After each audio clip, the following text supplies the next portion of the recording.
प्यारे दोस्तों, इससे पहले कि मैं इकबाल की इस हिकमत का दरवाज़ा खोलूं, जो आपकी रगों में दौड़ते हुए खून को आतिश फिशां बना देगी, खुद से एक सवाल कीजिए, क्या आप वाकई जिंदा हैं या सिर्फ सांस लेने वाली एक ऐसी मशीन है जो सुबह से शाम तक दूसरों के ख्वाब पूरे करने के लिए चलती है।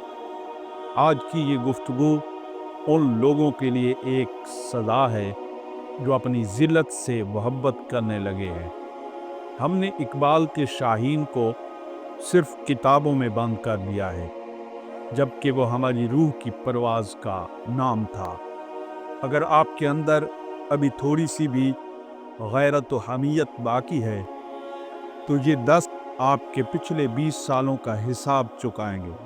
मैं यहाँ कोई नसीहत करने नहीं आया, मैं यहाँ उन दुश्मनों को बेनकाब करने आया हूँ जो आपके हमसाए, आपके दोस्त और शायद आपके रिश्तेदार बनकर आपकी खुदी का गला घोंट रहे हैं। अगर मेरी बात आपकी अना को ठोकर मारे, तो नीचे तबसरे में कमेंट्स में अपनी मौजूदगी का सबूत मैं जिंदा हूँ लिख कर दें, ताकि निज़ाम को भी पता चले कि जहाँ मुर्दे नहीं, शाहीन जमा है। आइए अब उस हकीकत की तरफ बढ़ते हैं जो आपकी आंखों से ओझल रखी गई है। इंसान मिट्टी का पुतला तब बनता है जब वो उम्मीद का दामन छोड़कर मसलियत की चादर ओढ़ लेता है। इकबाल ने फरमाया था कि तू शाहीन है, परवाज है काम तेरा, मगर हमने कुएं के मेंढक की तरह इस छोटी सी दुनिया को ही अपनी जन्नत मान लिया है। वो 3 कातिल चेहरे जो आपको तबाह करें, उनकी तफसील बयान करता हूँ।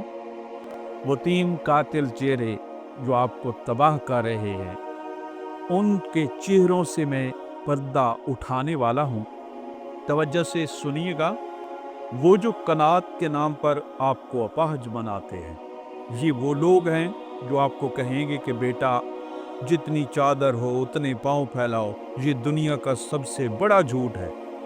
इकबाल के शाहीन के लिए तो चादर क्या, ये पूरा आसमान भी छोटा है। ये लोग दरअसल खुद नालायक हैं और चाहते हैं कि आप भी इन्हीं की तरह रेंगते रहें, सिसकते रहें, और उनकी बातें शायद की तरह मीठी होती हैं, मगर असर में जहर से बदतर।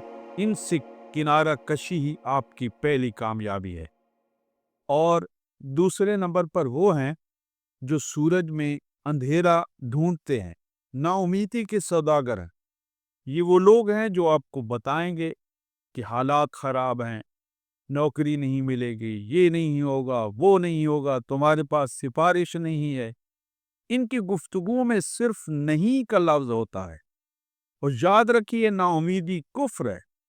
जो शख्स अल्लाह की दी हुई सलाहियत पर शक करे, वो आपका दोस्त नहीं हो सकता। उनका काम आपके जज्बों को दीमक की तरह चाटना है। उनके चेहरे पहचानिए, ये आपकी परवाज के रास्ते की वो दीवार हैं जिसे गिराना लाजमी है। और तीसरे वो हैं जो कहते हैं कि लोग क्या कहेंगे, और जी खौफ आपको देते हैं। और ये वो तीसरी कुव्वत है जो सबसे ज्यादा खतरनाक है। ये आपको हमेशा हुजूम का हिस्सा बनाए रखते।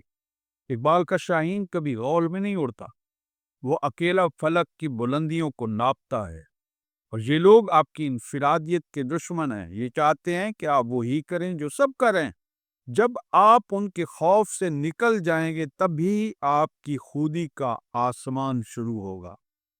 दोस्त, लफ्जों की ये जादूगरी सिर्फ आपका दिल बहलाने के लिए नहीं है, ये उस दर्द की पुकार है जो मुझे चैन से बैठने नहीं देती। हमने इकबाल को मज़ारों और जलसों तक महदूद कर दिया, जबकि उनका एक एक शेर एटम बम से ज्यादा पावर रखता है। कामयाबी उन लोगों के पांव चूमती है जो तन्हाई में खुद हर काम करते। जब दुनिया सो रही होती है, तब शाहीन अपनी परवाज, अपनी तलवार तेज करता है। अपने मोबाइल के इस्तेमाल के वक्त को देखिए। अब दूसरों की नाकामियों और कामयाबियों को देखने में अपनी जिंदगी की कीमती घड़ियां फूंक रहे हैं। کیا یہی ہے وہ خودی جس کا درس اقبال نے دیا تھا؟ اپنے من میں ڈوب کر دیکھیے، وہاں ایک سمندر چھپا ہے جو صرف آپ کے ایک ارادے کا منتظر ہے۔ آج اس گفتگو کے خاتمے پر میں کوئی سوال نہیں چھوڑوں گا، بلکہ ایک آگ، ایک تڑپ دے کر جا رہا۔ اگر یہ آگ آپ کے سینے میں جلتی رہے تو کل کا سورج آپ کی کامیابی کی گواہی دے گا، اور اگر آپ نے پھر وہی پرانی روش، وہی پرانی زندگی شروع کر دی تو یاد رکھیے کہ وقت آپ کو کبھی معاف نہیں کرے گا۔ اٹھیے، اپنے اندر کے شاہین کو آزاد کیجیے، ان 3 قاتل چہروں کو اپنی زندگی سے نکال پھینکی اور دکھا دیجیے اس دنیا کو کہ نوروی وائس کی آواز صرف ایک آواز نہیں بلکہ ایک انقلاب کی دستک ہے۔ اس پیغام کو ہر اس روح تک پہنچا دے جو قفس میں قید ہے۔